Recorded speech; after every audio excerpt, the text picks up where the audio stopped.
Buenas tardes, bienvenidos a la edición central de MBD Noticias. ¿Cómo estás, Martín? ¿Qué tal, Nati? Bienvenida. Aquí estamos otra vez Bien. compartiendo la conducción de un noticiero que viene con mucho número de arranque. Exacto, mucho número. Si te parece, empezamos. ¿Cómo no?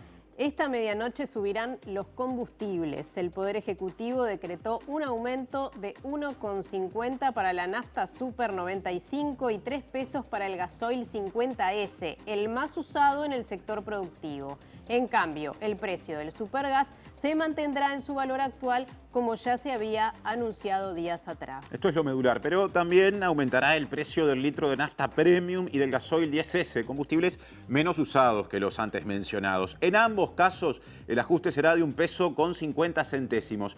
La suba, hoy confirmada, es la novena desde que empezó el actual gobierno y la quinta en lo que va de este año. Bueno, seguiremos repasando este y otros temas y hablaremos también del tiempo, ¿no? Con Es cierto. estos fríos que estamos viviendo, pero hoy los invitamos a quedarse con nosotros. Y quedan algunas horas más, está lindo para estar adentro si se puede. Vamos con los titulares. Tacuarembó igualó el récord absoluto de temperaturas bajo cero. Marcó -3 grados con una décima, según Inumet. Conflicto en Citibank de Uruguay genera distorsiones y paros en el sistema financiero. Homicidios crecieron 150% en mayo y disparan temor en la población. Nueva movilización de vecinos en el barrio Peñarol. Docentes del Liceo 49 en Punta de Rieles denuncian que están registrando casos cada vez más frecuentes de alumnado con dificultades alimenticias. 4 de cada 10 adolescentes en centros educativos públicos sufren inseguridad alimentaria. Salud Pública descarta disponer el uso obligatorio de tapabocas en el sistema de transporte urbano. Empresas tabacaleras tienen cada vez mayor incidencia en las políticas del gobierno uruguayo. Montevideo registró 16 siniestros de tránsito por día en el último año. La Intendencia de Montevideo embargó al Partido Colorado y al Partido Nacional por deudas impagas de multas correspondientes a infracciones por no retirar carteles de la vía pública. Sindicato de Bomberos anunció denuncia contra el Estado ante la OIT por violación a los convenios internacionales de trabajo. Aumentó a 91 la cifra de muertos por lluvias en Pernambuco, Brasil. Argentina registró un femicidio cada 35 horas el año pasado.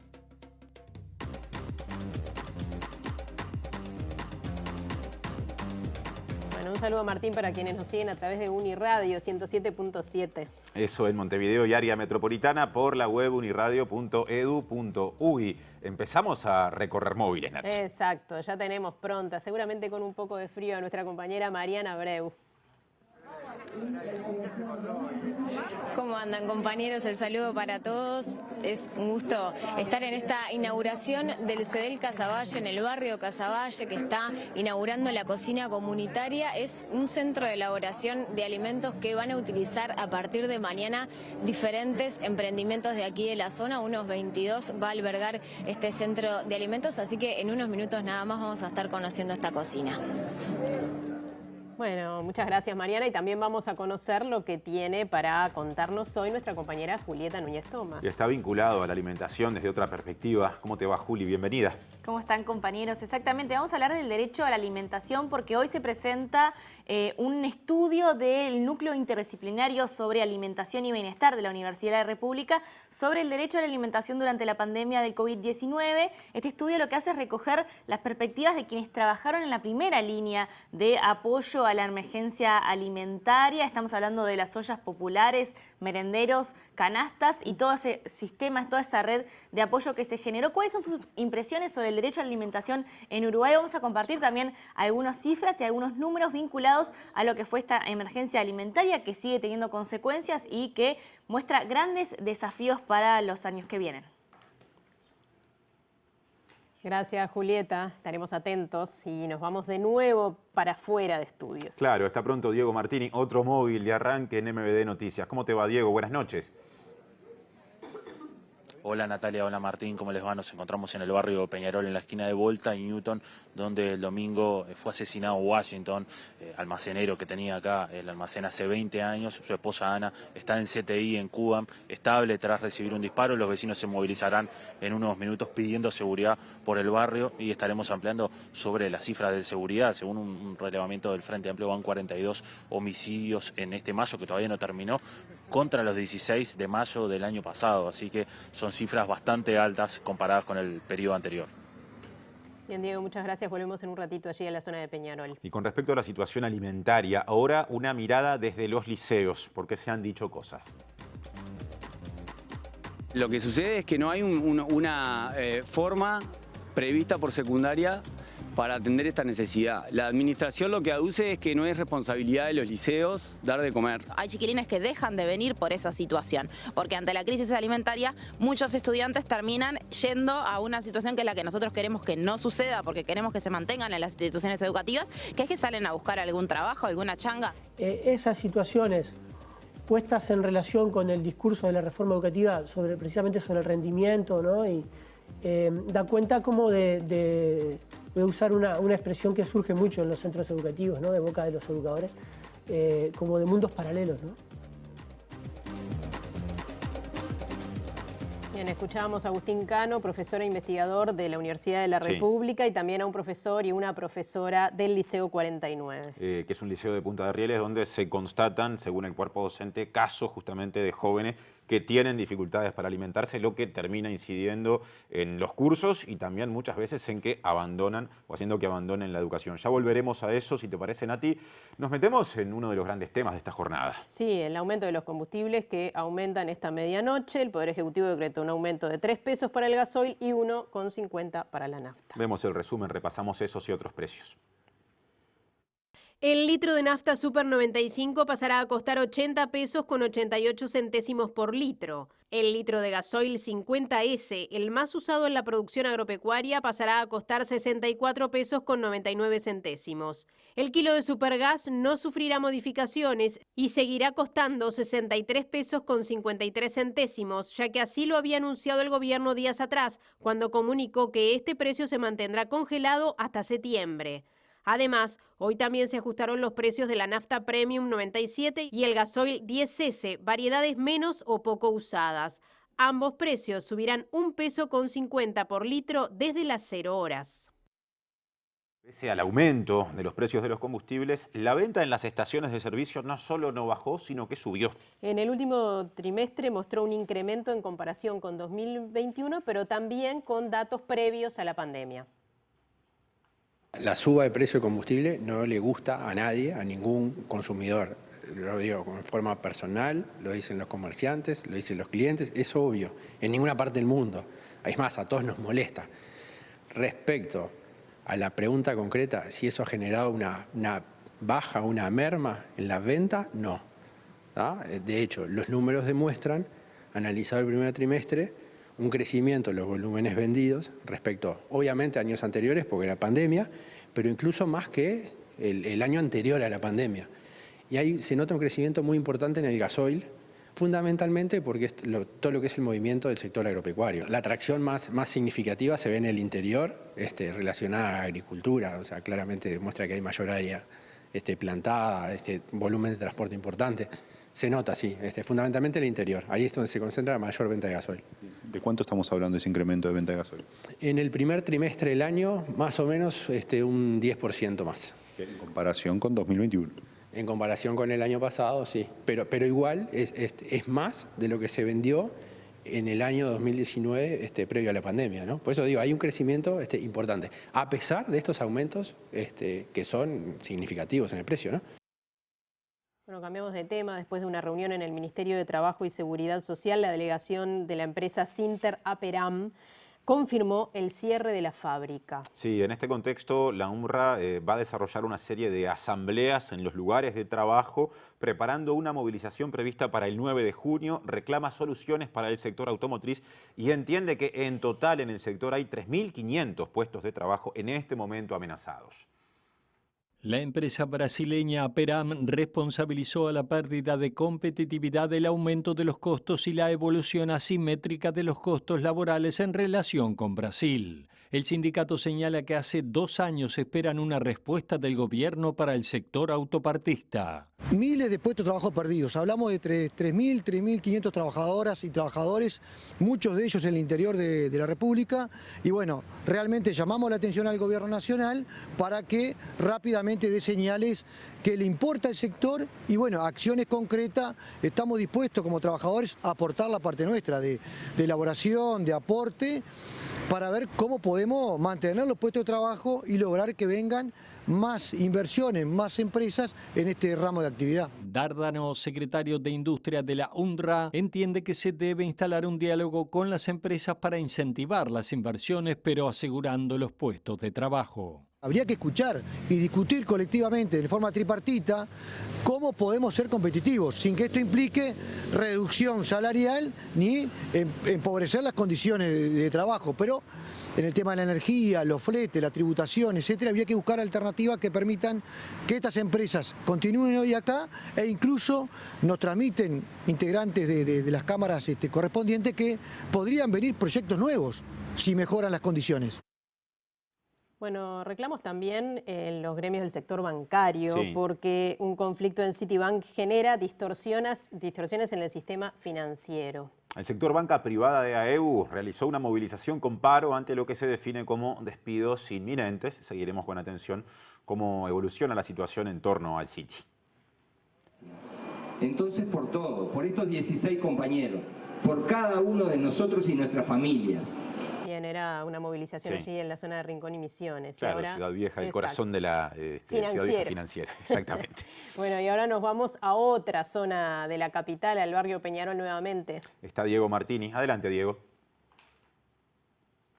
Bueno, así están los vecinos acá en el Peñarol. 7 homicidios hubo en lo que va del mes de mayo y los vecinos se están preparando acá. Tienen una proclama que Alejandro va a leer para todos los medios. Bueno, buenas noches.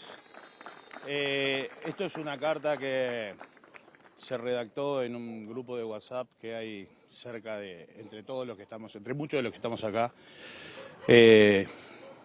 Hoy me toca leerla a mí, pero digo, es algo que es general, que todo el mundo lo siente.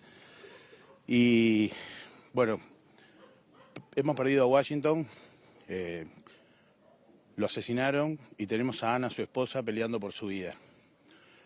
Todo esto para robarle unos pesos del almacén donde trabajaba todos los días. Se escucha al ministro en los informativos, que se escuchó, al ministro del Interior, decir que habían 6 móviles en el barrio a la hora de los hechos. No tenemos por qué dudar que habían 6 móviles, pero en el momento que le pasó a Washington, vino solo uno y se tuvo que ir con Ana a llevarla. Minutos más tarde vio ser porque se moría también. Ya que la emergencia también demoró un tiempo en llegar, queremos recalcar que la policía realmente hizo todo lo que estaba a su alcance en ese momento. Y lo que queremos decir que lo que necesitamos no solo se trata de patrullaje, presencia policial, iluminación o helicóptero. También se trata, debe ir más allá, debe llegar a los que fueron elegidos para gobernar. Lo que está pasando en Peñarol, ahora está pasando en Peñarol y dentro de un mes va a pasar en otro lado. Porque esto se corre de lugar, esta situación. Tienen que sentarse a construir con gente especializada. Hay que dejar la política de lado, dejar los partidos políticos, porque todos los que estamos acá seguramente no votamos a los mismos, pero tienen que hacer algo que sea contundente y tiene que ser un plan a largo plazo, que no se va a solucionar en un día, pero lo tienen que empezar a solucionar. Nosotros estamos dispuestos a participar porque vivimos acá, trabajamos acá. Lo que necesitamos es apoyo. A mí me duele mucho a veces ir a la Rambla y ver 80 plazas, 200.000 focos y si filman acá están las columnas puestas y faltan venir y poner las luces y hace meses que está pasando eso. Y a veces es un tema de solucionar, pero ¿con quién hablas? Nada de lo que sucedió ahora con Washington tiene que ser en vano. Y no lo decimos por nuestro barrio, sino que lo decimos por todo. Hay que trabajar organizados, no se puede esperar. Mañana pueden ser nuestros hijos, pueden ser nuestros padres. Le pedimos por favor que atiendan las necesidades que tenemos nosotros y en muchos lugares más. Esto no puede quedar así, no puede seguir así. ¿Está? Gracias. En las palabras de Alejandro, entonces, vecino acá de Peñarol, recordemos que hubo 7 homicidios en lo que va de marzo, todavía no terminó, que se suman a los 42 que según hace el relevamiento del Frente Amplio, que recordemos, el año pasado hubo 16, por ende estamos hablando de 160% más de homicidios. A eso sumémosle los 35% más de homicidios que hubo en este primer trimestre de este año, comparados con el primer trimestre del año anterior. Así las cosas acá en el barrio Peñarol. Bueno, muchas gracias, Diego. Seguiremos atentos a esta información, seguramente. Sí, aparte, justamente nos metemos ahora en una, digamos, de las instancias políticas vinculadas vinculadas con la discusión de seguridad que se vienen dentro de bien poco, Nachi. Exacto, porque el Frente Amplio escuchará las explicaciones del ministro del Interior, Luis Alberto Heber, que concurrirá al régimen de comisión general al Parlamento. Claro, desde el Frente Amplio se entiende que fracasó la gestión del ministro del Interior, pero de todos modos, antes de pedirle al gobierno cualquier medida con respecto a la gestión en esa cartera, se esperarán las explicaciones que habrá en el Parlamento. El Frente Amplio nunca define si va a pedir la censura o no antes de escuchar al ministro. Escucharemos las explicaciones, lo que es claro, y vamos a hacer mucho énfasis en eso, es que hay un absoluto fracaso en la política de seguridad, que el gobierno y la coalición en toda la campaña electoral durante el gobierno del Frente Amplio creía que esto era llegar y solucionarlo. Evidentemente están fracasando y las respuestas que está dando el ministro Heber han dejado mucho que desear para revertir esta situación. Ahora cambiamos de tema. El cuerpo docente del Liceo 49 de Punta de Rieles, Montevideo, afirma que es cada vez más frecuente la situación de alumnos y alumnas que tienen déficit alimentario. Los esfuerzos de la dirección del centro y del cuerpo docente para intentar paliar esta situación no alcanza a cubrir las necesidades cada vez más crecientes. Por eso reclaman a las autoridades nacionales que se hagan responsables. Actualmente el Liceo Virgilio Scarabelli distribuye 35 viandas que provee el programa de alimentación escolar de primaria, pero esto no alcanza para los casos de hambre que se registran. De un alimento, si bueno, a ver, profe, ¿tiene algo para comer? Tengo hambre. En los casos en que se animan a venir a plantearnos, ¿no? Estamos hablando de adolescentes que muchas veces tienen desafíos para comunicarse y además de un tema que genera mucho pudor y mucha vergüenza, ¿no? Lo que sucede es que no hay una forma prevista por secundaria para atender esta necesidad. La administración lo que aduce es que no es responsabilidad de los liceos dar de comer, que hay otras instituciones del Estado que deberían encargarse de eso. Lo que sucede realmente es que hay un vacío en ese sentido y que de alguna manera nadie se hace cargo. O sea, ¿quién sería que tiene que dar esto? ¿Las ollas populares? El sindicato docente ADES Montevideo denuncia que la situación se repite en otros centros y reclama un refuerzo presupuestal para atender esta situación. Es clave que si el estudiante o la estudiante viene al liceo sin comer, no va a poder prestar atención a lo que estemos trabajando en la clase, sin lugar a dudas. Pero también nos sucede lo que decía el compañero. Hay chiquilines que dejan de venir por esa situación. Porque ante la crisis alimentaria, muchos estudiantes terminan yendo a una situación que es la que nosotros queremos que no suceda, porque queremos que se mantengan en las instituciones educativas, que es que salen a buscar algún trabajo, alguna changa, a dar una mano en la familia para que algún otro referente familiar salga a hacer ese tipo de trabajos para tratar de sostener económicamente a las familias. Bueno, el docente e investigador de la Universidad de la República, Agustín Cano, dijo hoy en Ciudad Viva que el hambre y las situaciones de déficit alimenticio afectan gravemente el rendimiento escolar. Sí, Cano agregó que parece que fueran mundos paralelos la realidad de las autoridades educativas que hacen hincapié en una reforma basada en cambios curriculares con la realidad del alumnado que trabaja justamente con el cuerpo docente en los barrios. El hambre como experiencia es una experiencia que totaliza la vida de una persona, ¿no? Y afecta todas las dimensiones de la vida humana y la dignidad humana colectiva como sociedad, digamos, ¿no? Por lo que te decía antes, ¿no? Además de quienes la sufren. Esas situaciones puestas en relación con el discurso de la reforma educativa precisamente sobre el rendimiento, ¿no? Y da cuenta como voy a usar una expresión que surge mucho en los centros educativos, ¿no? De boca de los educadores, como de mundos paralelos, ¿no? Yo recuerdo... Mundo paralelo es decir, lo que se gesta atrás de un escritorio y lo que viven en los centros. Entre esa concepción de que el cambio educativo es un cambio curricular y las condiciones concretas en que viven gran parte de nuestros adolescentes, en que trabajan nuestros educadores, en que realizan su tarea en los centros educativos, ¿no? Ahí hay una distancia que muestra de alguna forma la falta de arraigo en una situación material concreta y en condiciones concretas en las que están nuestros centros educativos, nuestras comunidades educativas, para pensar un cambio educativo como parte de cambios también a nivel social, ¿no? Bueno, volvemos a exteriores y nos vamos nuevamente a la zona de Casaballe. Móvil de Mariana Abreu. Mari, adelante. Compañeros, como dijimos, estamos en la inauguración de la cocina comunitaria del CEDEL Casaballe, un centro de elaboración de alimentos en el que mañana comienzan a funcionar 22 emprendimientos de la zona. Estamos con la intendenta Carolina Cose, que vino aquí a esta inauguración y acaba de recorrer las instalaciones. Intendenta, ¿qué le pareció? Una gran alegría porque es la consecuencia del trabajo de muchísima gente y sobre todo porque, como tú decís, lo van a aprovechar de entrada 22 emprendimientos. Nosotros queremos que esto llegue a poder funcionar las 24 horas produciendo, o sea que vamos a querer que aumente la cantidad de emprendimientos. Hay una lista de prelación, pero tenemos que empezar y por eso empezamos con 22.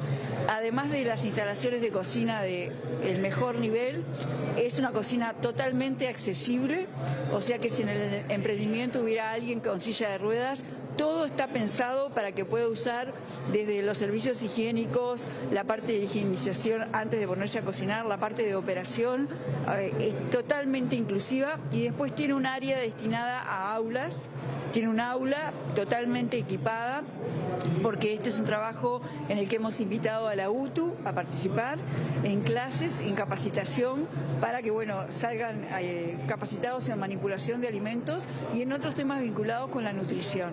Así que para mí es un pulmón de esperanza en Casaballe, en la medida que es un motor de generación de trabajo real, ¿no? Esto no solo es incubar, sino darle una infraestructura muy costosa para que los emprendimientos de cocina puedan producir y sostenerse. ¿Cuál fue la inversión de la Intendencia de Montevideo en este centro? No recuerdo la cifra, no. Hay otros dos también centros de elaboración de cocina, ¿no? Comunitarios, está el del CEDEL de Carrasco, también el del Parque Industrial del Cerro. ¿Es una política extender este tipo de centros? Esta es una política de Montevideo, esta tercer cocina, y se ha ido avanzando a lo largo del tiempo.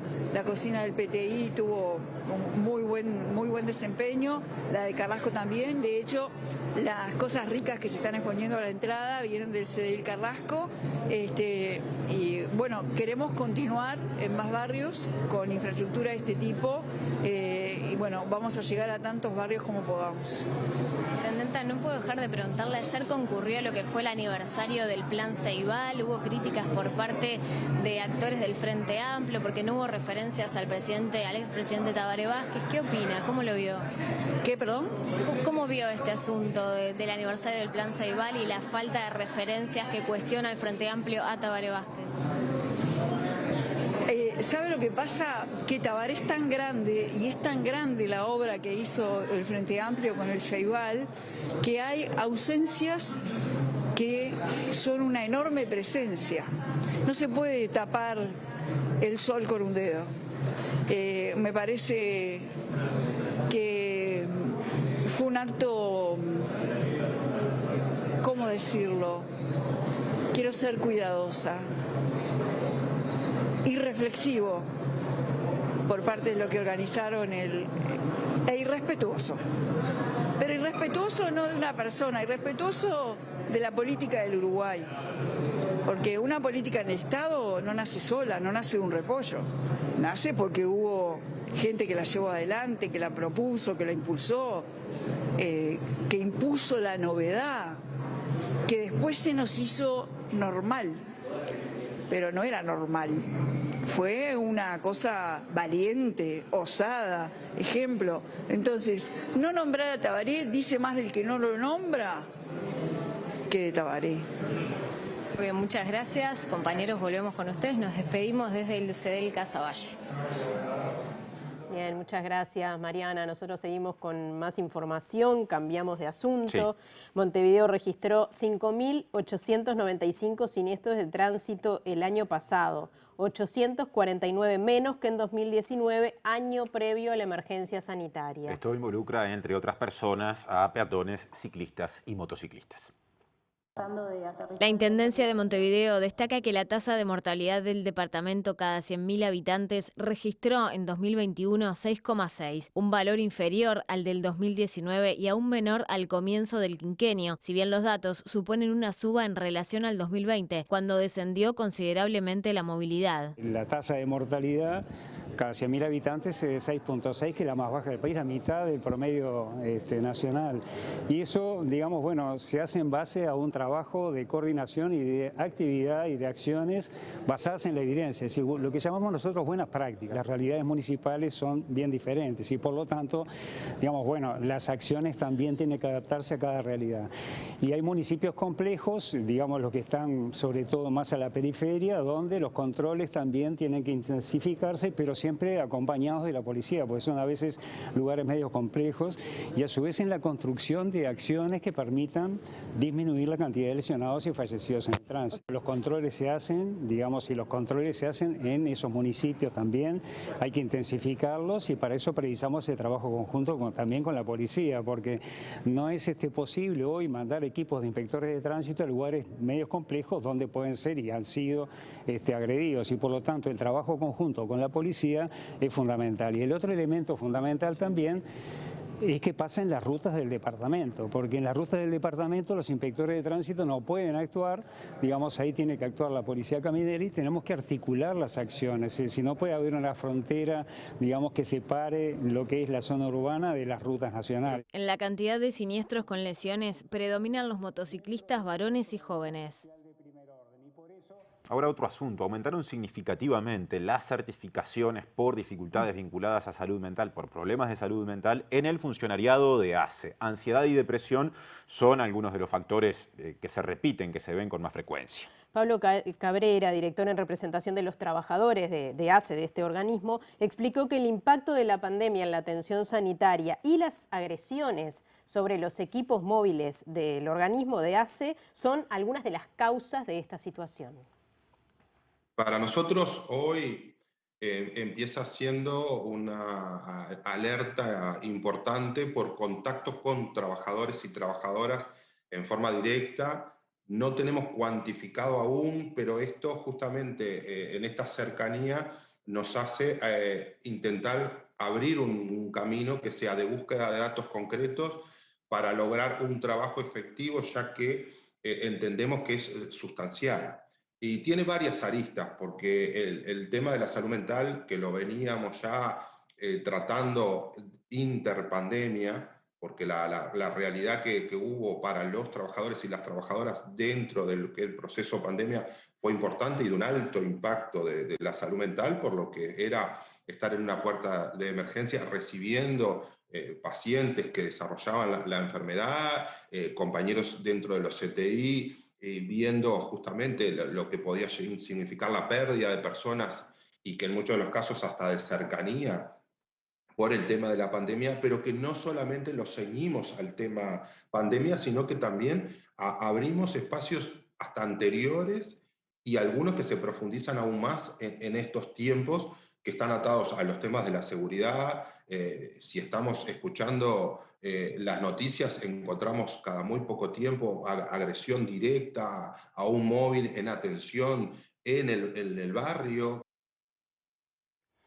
La Intendencia de Montevideo exoneró al Partido Colorado de una deuda de $5 millones por contribución inmobiliaria que se había acumulado desde 1993. Y además la Intendencia también decretó un embargo genérico al Partido Colorado, pero además al Partido Nacional por la falta de retiro de cartelería correspondiente al ciclo electoral 2019-2020.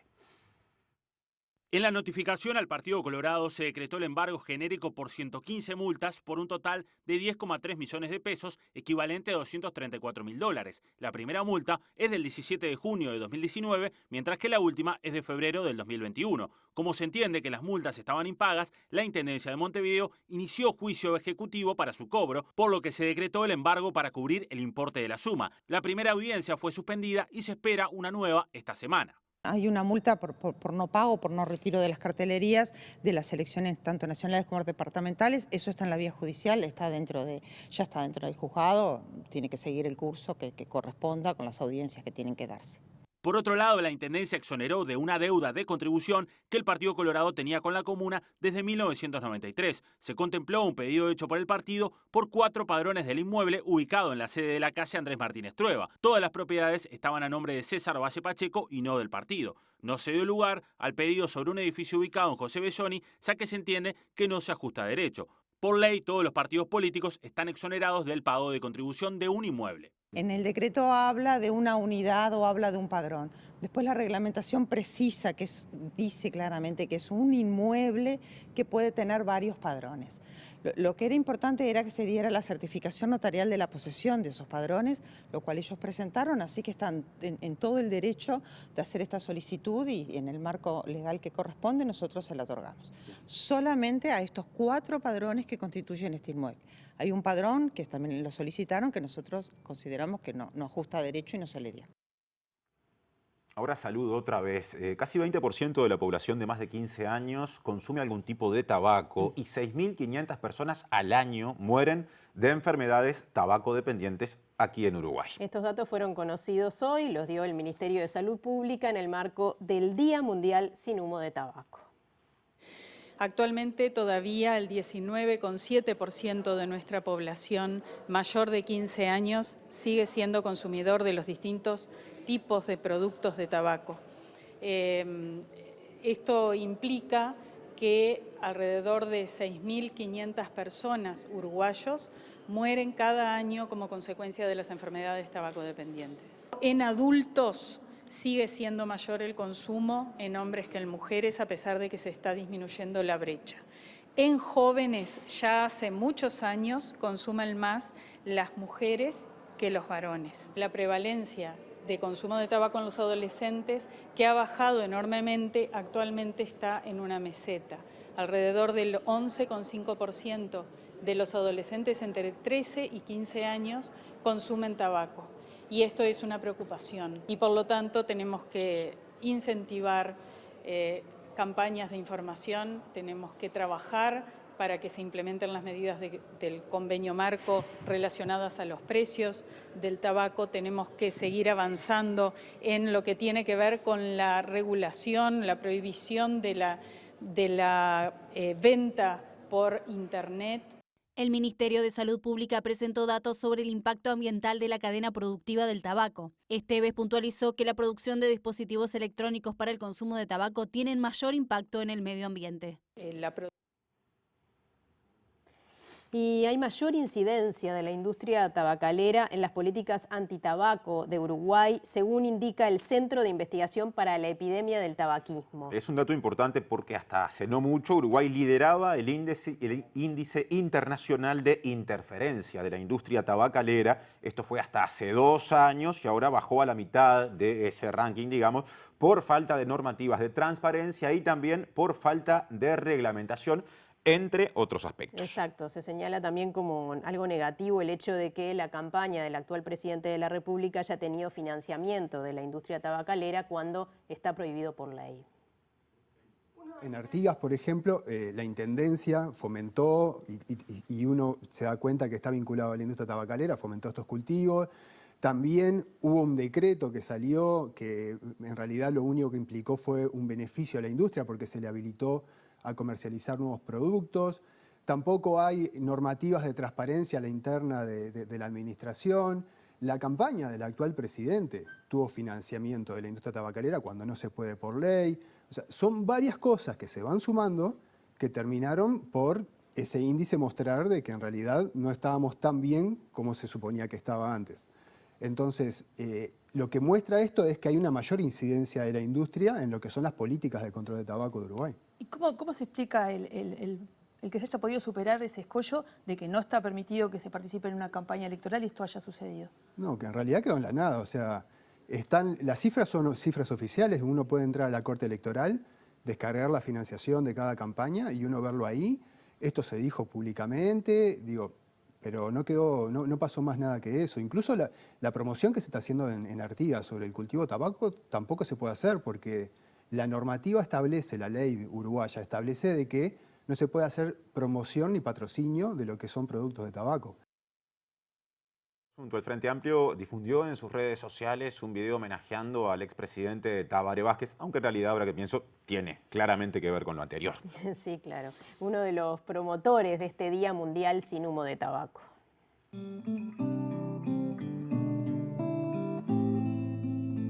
Uruguay es líder mundial en la instrumentación del control del tabaco. Se ha propuesto controlar y trabajar fuertemente por la salud y el derecho a la vida de nuestra gente. La herramienta fundamental para vencer a estas enfermedades está en la educación y en la información. Aún es mucho lo que nos queda por hacer. Pero preguntémonos, ¿acaso siquiera no vale la pena intentarlo? Las cosas no suceden por casualidad, porque creo que en esta lucha el pueblo uruguayo merece un especial reconocimiento. Nos comprometemos a seguir trabajando fuertemente en la medida de nuestras modestas posibilidades para ayudar a todos los pueblos del mundo a defender sus derechos por la salud y por la vida.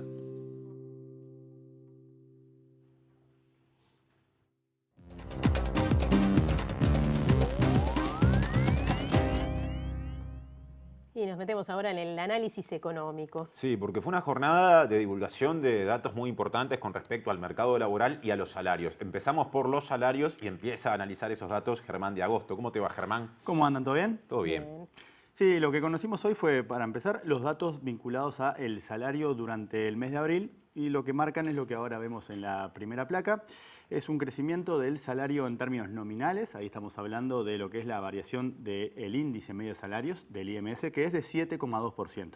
¿Qué implica esto? Que los salarios siguen corriendo de atrás a la evolución de la inflación, que es justamente lo que vemos en gris en la gráfica, ¿sí? Y que el último dato, que es el que corresponde a abril, marcó también un crecimiento de 9,4%, siempre comparando con lo que pasó un año atrás. Entonces, si combinamos estas dos dimensiones, los salarios nominales, y le sacamos lo que le muerde, entre comillas, la inflación, lo que tenemos es una nueva pérdida de poder adquisitivo que en este caso, ¿sí?, medida en términos interanuales, o sea, comparando con abril del 2021, nos da en el orden del 2%. ¿Sí? O sea que este es un primer dato que tenemos. Luego, si ahora vemos cuál es la evolución, cuál ha sido la evolución del poder de compra, el salario real justamente lo que hace es, nos aproxima cuál es la evolución del poder adquisitivo del salario justamente, y lo que tenemos es esta película a la que le seguimos agregando torrecitas para el lado negativo. Lo que tenemos que, si lo comparamos con el mes anterior, se moderó levemente la caída, pero cuando repasamos lo que ha pasado en los últimos 2 años, lo que tenemos es una caída sistemática del poder de compra cuando le hacemos la comparación interanual, que en términos acumulados, desde lo que sería el nivel prepandemia, ¿sí?, o los últimos 2 años, lo que tenemos es una pérdida acumulada del entorno del 5%. Y esa pérdida que tenemos, que es la que estamos abordando de forma más general, cuando la abrimos por sectores, que eso nos permiten hacer los datos del INE, lo que tenemos es justamente la tercera y última placa de la sección correspondiente a los salarios, que nos marca de vuelta la heterogeneidad que tiene a la interna de los sectores de actividad, donde tenemos unos poquitos sectores, en realidad es un sector solo, que es actividades de intermediación financiera, que registra un crecimiento del poder de compra, ¿sí?, pero el resto tenemos caídas que van hasta casi 4%, y ahí lo que estamos haciendo es, de vuelta, estamos comparando con lo que pasó un año atrás.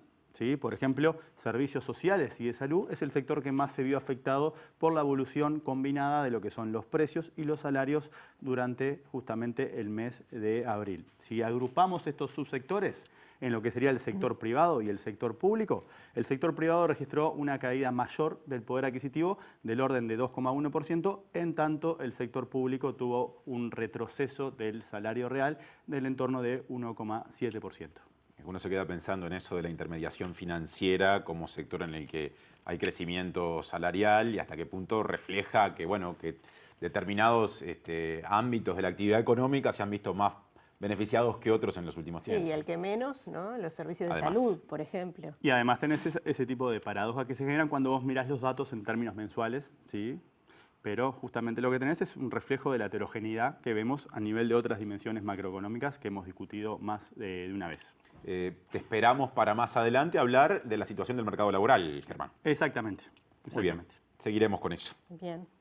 Ahora otras informaciones, porque ante la aparición de perfiles falsos en redes sociales de la víctima del caso de violación grupal del barrio El Cordón en enero pasado, Fiscalía dispuso el inicio de una investigación penal, Nati. En ese sentido, la Fiscalía General de la Nación advierte a la población y a los medios de comunicación que están circulando perfiles falsos de cuentas de redes sociales de la víctima del caso conocido públicamente como violación del cordón. Esa acción tiene el evidente interés de generar daño en la víctima, estigmatizando y exponiéndose al escarnio público, y ameritó una nueva intervención de los técnicos de la unidad de víctimas de Fiscalía por la afectación que justamente generó.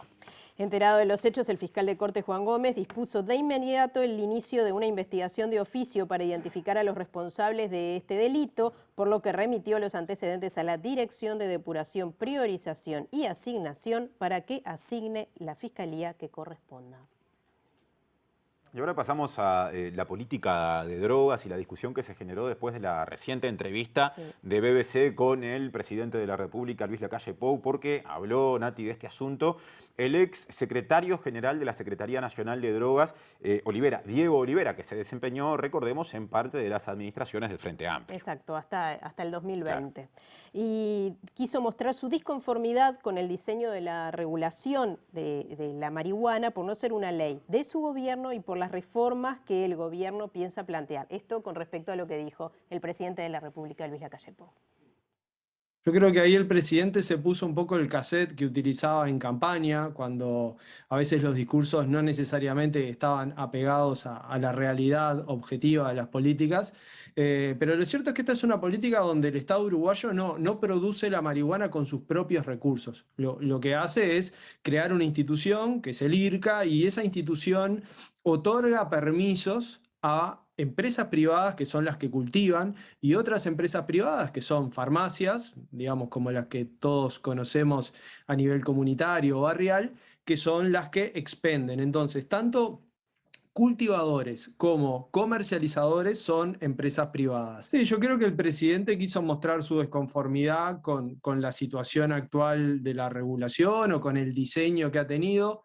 No me queda claro si esto es porque es algo que no se propuso durante su gobierno, entonces no lo siente como propio y por eso lo rechaza, que es algo bastante común que pase con las políticas de anteriores gobiernos, que en general cuesta reconocerlas como valiosas, o si simplemente es porque, bueno, él tiene genuinas discrepancias que piensa, a partir de las cuales piensa reformar esta regulación. Ahí vemos algo interesante. De hecho, creo que hay una agenda, todos los que trabajamos en esto somos conscientes de que hay una agenda de posibles transformaciones, sobre todo porque el mercado legal tiene un alcance bastante limitado en cuanto a la cobertura de la demanda efectiva de cannabis en la sociedad uruguaya. Que la Junta Nacional de Drogas, que es la institución que gobierna toda esta política, justamente depende de Presidencia de la República en nuestro país y entonces estamos un poco a la espera de hacia dónde se quiere ir con esta inconformidad que se manifestó. Bueno, muy bien. Volvemos entonces acá con nuestra compañera Julieta Núñez Tomás. Sí, una nueva mirada sobre las ollas populares. Juli, adelante.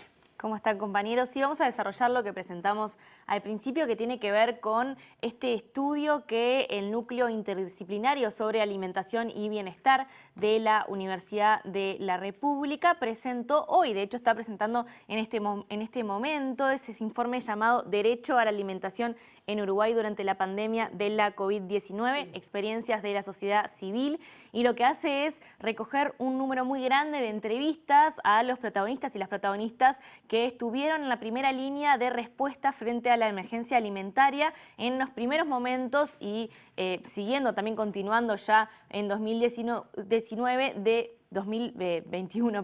de la emergencia sanitaria, y cómo las dificultades de alimentación de gran parte de la población fueron respondidas por otras integrantes también de la población. Sobre esto profundiza, pero para hacerlo se basa en algunos números, es el puntapié inicial de este informe, el por qué esta gente decidió salir, frente a qué respondieron, Y lo que señala el informe es que en 2020, cuando estas personas decidieron organizarse solidariamente para llevar adelante distintas iniciativas populares, había 20% de los menores de 6 años que estaban bajo la línea de la pobreza. Además, más del 17% de los hogares con niñas, niños y adolescentes sufrían de inseguridad alimentaria, y hay un dato particularmente que destacan un montón y que está vinculado con otras cosas que se mencionaron en el informativo de hoy, curiosamente, que iban a estar presentes también en este informe, que tienen que ver con los adolescentes. Y este informe lo que señala es que 43,5% de los adolescentes que estudian en centros educativos públicos estaban en hogares con inseguridad alimentaria. Sobre esta situación social y también vinculada a la alimentación, a la inseguridad alimentaria, le hicieron preguntas quienes escribieron este informe a los integrantes y las integrantes de la sociedad civil que estuvieron allí con las ollas populares, con los merenderos y también con las canastas. Y nosotros le consultamos a Gabriela Fajardo, que es docente de la Escuela de Nutrición y coautora de este documento, cuál era la opinión que tenían desde la sociedad civil de lo que estaba aconteciendo a nivel social en Uruguay en estos años 2020 y 2021. Lo que destacan es que las acciones del Estado no están siendo suficientes, ¿no? No podemos desconocer que se han efectuado acciones, pero no han sido suficientes. Por eso, de hecho, hoy todavía hay gente que tiene que estar alimentándose en ollas populares. Y como en su visión de lo que es el derecho a la alimentación realmente coinciden con lo que es el concepto del derecho a la alimentación, esto de que toda persona, todo hombre, mujer, niño tenga acceso a los alimentos de una forma digna, que pueda decidir sobre qué comer, cuándo comer y cómo comerlo, bueno, efectivamente eso en una olla popular no se está cumpliendo, y entonces son conscientes de que vienen a atender una emergencia, pero no es la solución, porque hay otras cuestiones de fondo que no se limitan solo a dar el alimento. Hay cuestiones económicas, pérdidas de empleo, otras cuestiones que deberían atenderse para poder solucionar ese problema y no solamente dar un plato de comida. Y Julieta, ¿cuáles fueron las acciones de la sociedad civil en este tiempo? Bueno, fueron varias y en realidad se organizaron de diferente manera, porque es verdad que surgieron muchos grupos nuevos que no estaban presentes antes, que se organizaron únicamente por lo que estaba aconteciendo en ese momento, pero también hubo grupos que se reconvirtieron o grupos que profundizaron sus tareas vinculadas a la alimentación. Existieron y existen, como ya lo hemos venido diciendo, organizaciones que se dedicaron a las ollas populares, a los merenderos y a las canastas, pero también otras que se dedicaron al acopio y a la distribución de los alimentos, y otras que decidieron hacer directamente las donaciones. Hay algunos números sobre los que este informe profundiza y que me parece que están buenos compartir, que tienen que ver con lo que sucedió allí por 2020. Estos números indican que, por ejemplo, hubo 1.200 organizaciones de la sociedad civil que llevaron adelante iniciativas para favorecer el acceso a la alimentación, como más de 700 ollas y merenderos populares y más de 6.100 personas trabajando en estas iniciativas, que 6 de cada 10 eran mujeres y la mayoría de ellas se encontraban entre los 18 y 60 años de edad. Además, hay un número muy interesante, muy preocupante también, vinculado a las porciones, que indica que entre marzo y julio de 2020 las ollas populares sirvieron un total estimado de 5.919.000 porciones y los merenderos 2 2.041.000 porciones. Esto obviamente no queda acá y como lo adelantaba Gabriela Fajardo en el clip anterior, hay muchas cuestiones que tienen que ver con lo que está sucediendo ahora y por eso fue que le consultamos cuáles son los desafíos que tiene el derecho a la alimentación en Uruguay en este momento y qué es lo que queda para el futuro. Los desafíos es realmente abordar el tema de la nutrición y la alimentación desde lo multidimensional, como tú destacabas, considerando desde que el alimento se produce, cuáles son las políticas que inciden en nuestro país para esa producción de alimentos, estrategias para que la población pueda acceder a esos alimentos y en esos van cuestiones de empleo, por ejemplo, es decir, toda la cadena, todas esas etapas del sistema alimentario que van antes de que ese plato de comida en definitiva llegue a las personas. Entonces, en la medida que no logremos una visión integral, una política que nuclee a todas esas otras políticas que inciden en el momento de la alimentación, vamos a seguir teniendo algunos obstáculos. Otra cosa importante es también tener un monitoreo de dónde están esas dificultades, cuáles son las situaciones de inseguridad alimentaria, en qué regiones del país, no todo tan centralizado, por ejemplo, en la capital del país y ver, bueno, qué sucede en otros departamentos. Esos son aspectos bien importantes.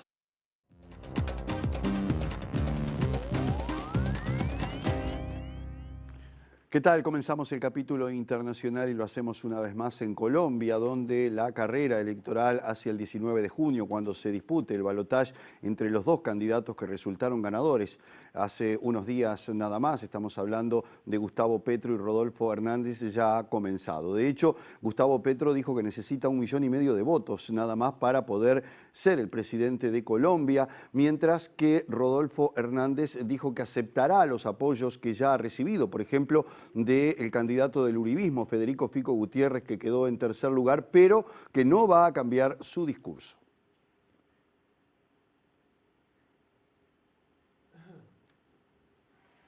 El candidato ganador el pasado domingo en Colombia, Gustavo Petro, sostuvo que dados los datos exactos que hay, necesita 1,5 millones más de votos y su contrincante Rodolfo Hernández unos 4 millones más, asegurando que no será fácil para ninguno de los dos captar los votos que les faltan para ganar en segunda vuelta el 19 de junio.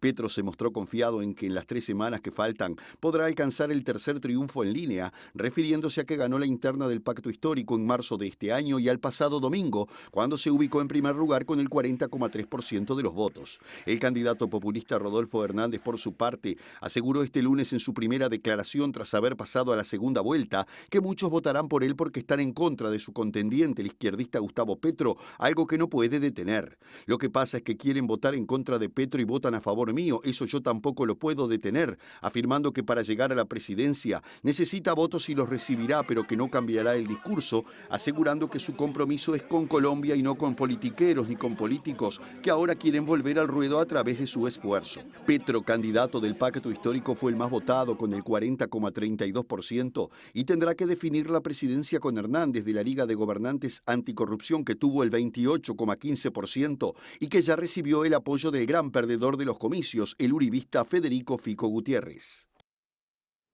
La tragedia que vive el estado de Pernambuco en Brasil sigue cobrando víctimas, ya son más de 100 los muertos y casi la misma cifra de desaparecidos tras las intensas lluvias que se han registrado en esa zona del nordeste de Brasil, que se suman a otros episodios similares que se dieron en el estado de Río de Janeiro o en Minas Gerais. Los analistas dicen que esta es una situación que puede volver a repetirse en ese país en virtud del cambio climático en parte y de la gente que construye las casas en lugares que no corresponden o que son peligrosos o potencialmente, probablemente puedan sufrir este tipo de efectos. El presidente Jair Bolsonaro reconoció la responsabilidad de los políticos, pero pidió colaboración de la gente para que no construya donde no se debe.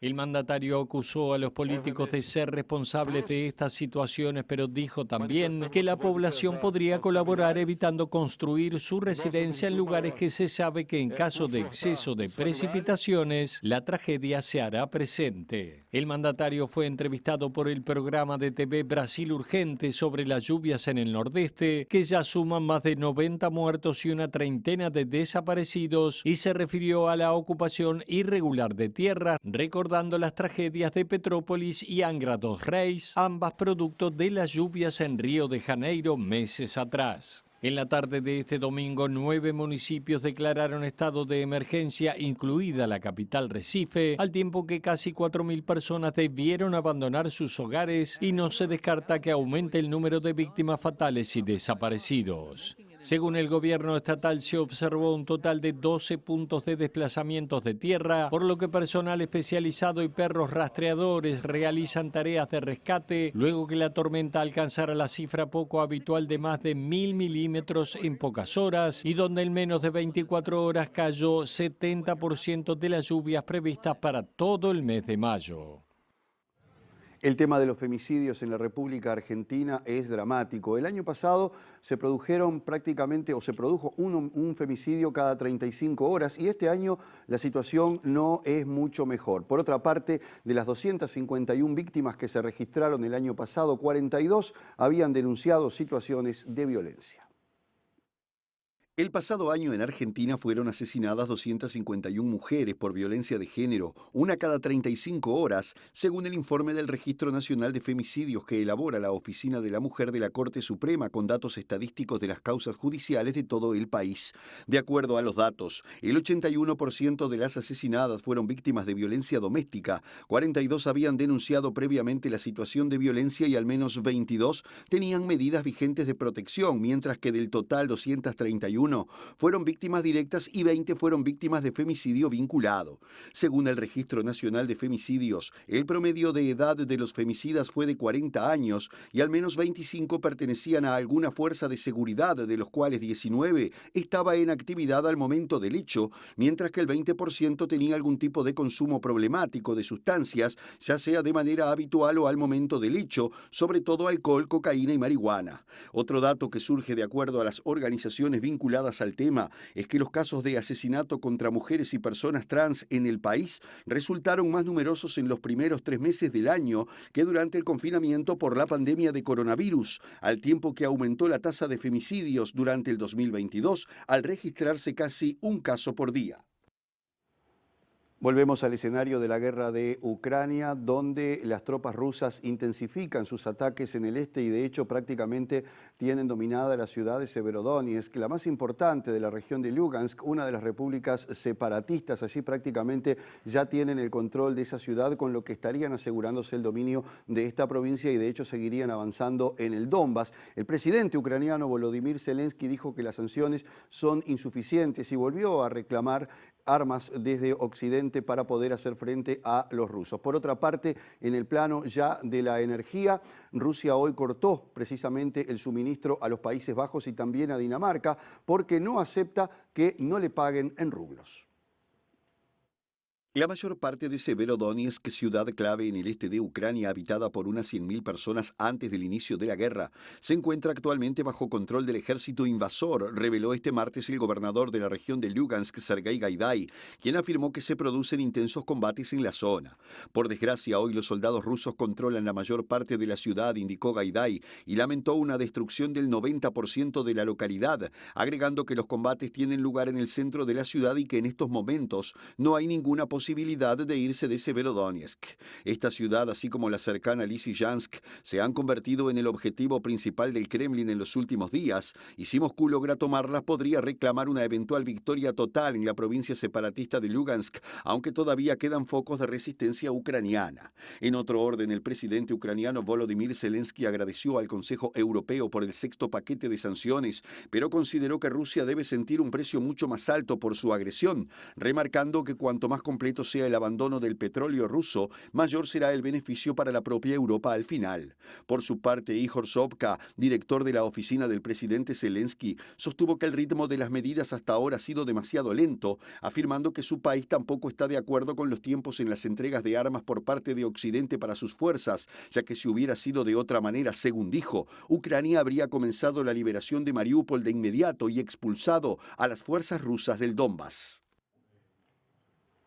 Fin del primer bloque, Martín, nos vamos a la tanda. Así es, tanda mediante, más información.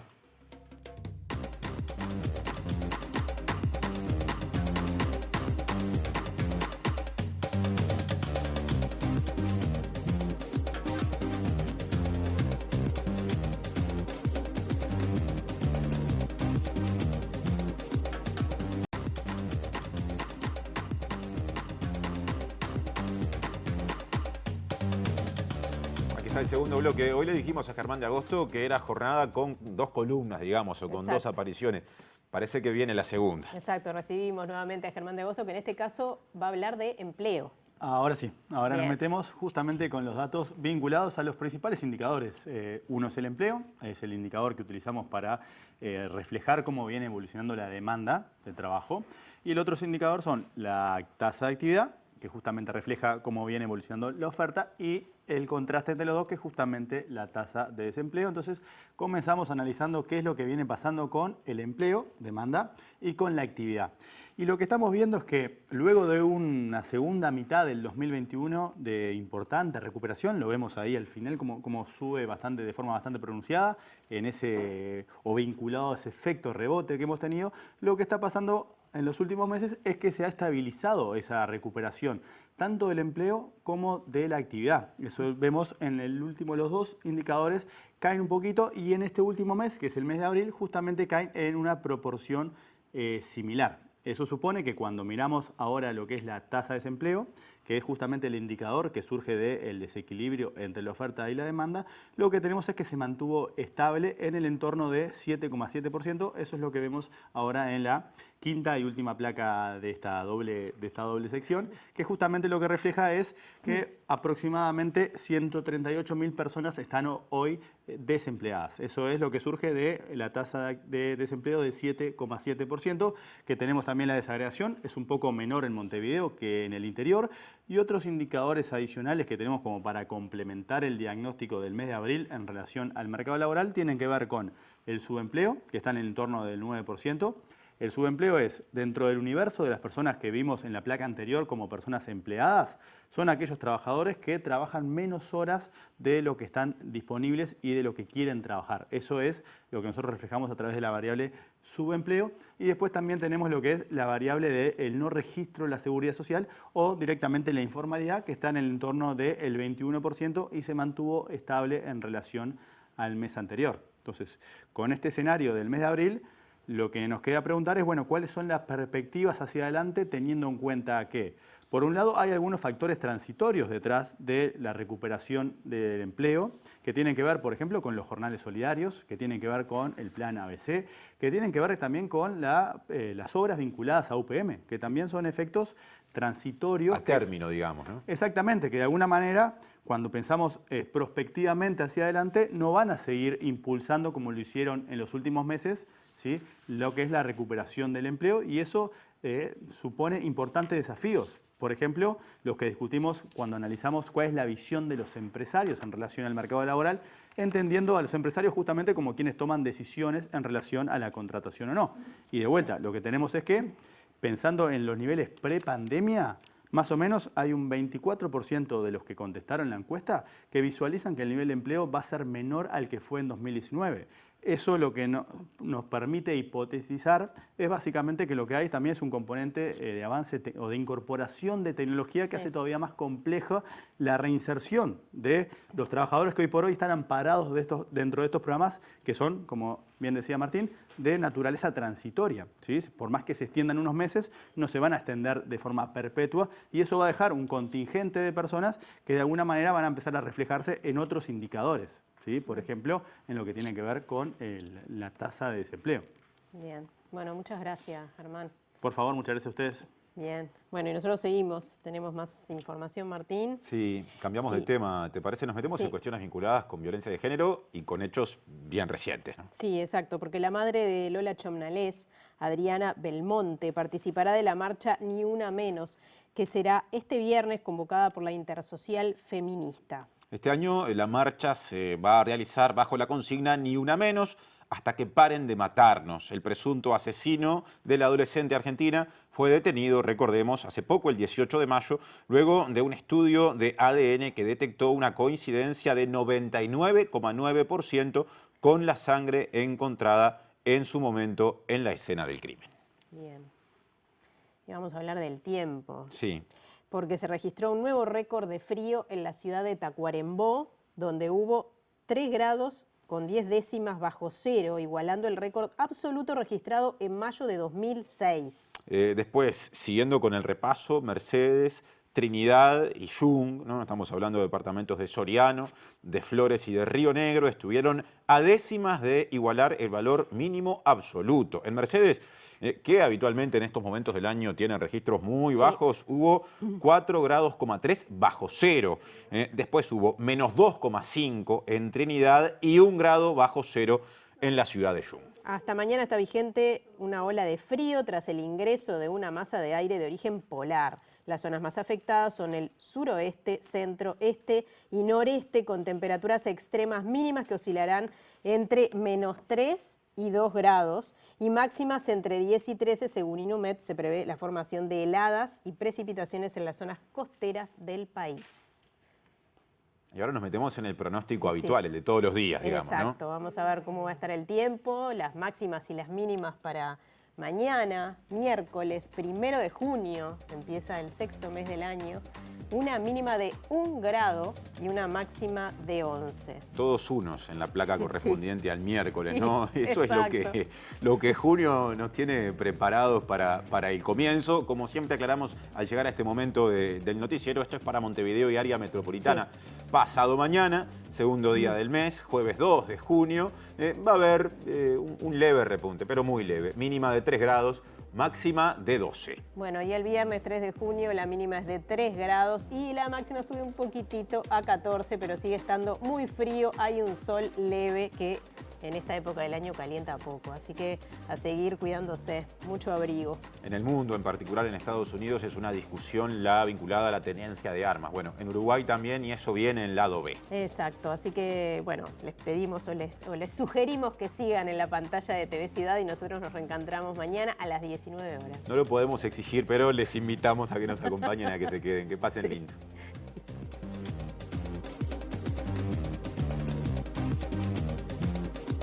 Igualó el récord absoluto de temperaturas bajo cero. Marcó menos 3 grados con una décima según Inumet. Conflicto en Citibank de Uruguay genera distorsiones y paros en el sistema financiero. Homicidios crecieron 150% en mayo y disparan temor en la población. Nueva movilización de vecinos en el barrio Peñarol. Docentes del Liceo 49 en Punta de Rieles denuncian que están registrando casos cada vez más frecuentes de alumnado con dificultades alimenticias. 4 de cada 10 adolescentes en centros educativos públicos sufren inseguridad alimentaria. Salud Pública descarta disponer el uso obligatorio de tapabocas en el sistema de transporte urbano. Empresas tabacaleras tienen cada vez mayor incidencia en las políticas del gobierno uruguayo. Montevideo registró 16 siniestros de tránsito por día en el último año. La Intendencia de Montevideo embargó al Partido Colorado y al Partido Nacional por deudas impagas de multas correspondientes a infracciones por no retirar carteles de la vía pública. Sindicato de Bomberos anunció denuncia contra el Estado ante la OIT por violación a los convenios internacionales de trabajo. Aumentó a 91 la cifra de muertos por lluvias en Pernambuco, Brasil. Argentina registró un femicidio cada 35 horas el año pasado.